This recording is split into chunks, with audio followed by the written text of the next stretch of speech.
General Constantino Chiwenga aiwa vazovhura hombe manje notaona kuti maby elections aya azoshata. Notaona kuti mumaby elections acho amoziva kuti Nelson Chamisa akanguri asiya bato izvo zvanara pati ari kutungamira, asi Chiwenga anotsoma Nelson Chamisa aiwa parally yake yemaby elections. Anothreatina vanhu kuti andikuona kana munhu wani anovhotera Nelson Chamisa anofanira kunofudza mbudzi uvo. Mashoko ataurwa naChiwenga. Sada mina mashoko ataura ndokuti bva subscribe like utina on the bell icon. Nokuti mashoko aya anobuda muNyanda Radio vachiti Vice President Constantino Chiwenga has seemingly insulted opposition leader Nelson Chamisa by suggesting he should be a goat herder instead of a politician. They said ngapinda hake mukomana getting way. The boy should be a goat herder.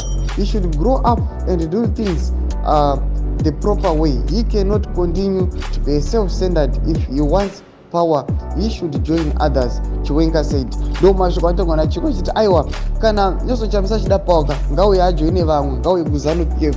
Mashoko atongwa na VP Chiwenga awa asi zvatongoona muri Zimbabwe unoziva mese Nelson Chamisa zvanana party asi asina party kudaro ari kutonetsa atokonzeresa vave nema-insecurities vatu va-insecure kuzoti kana ava nayo aiwa chipotudze mafungiro enyu kuti munoti kudii pamusoro penhau iyi penai mucomment section medu kuti mafungiro enyu saka kana usubscribe like chinotina on the bell icon tomocha mabhizi anokupa pano paZVAITWA News Live.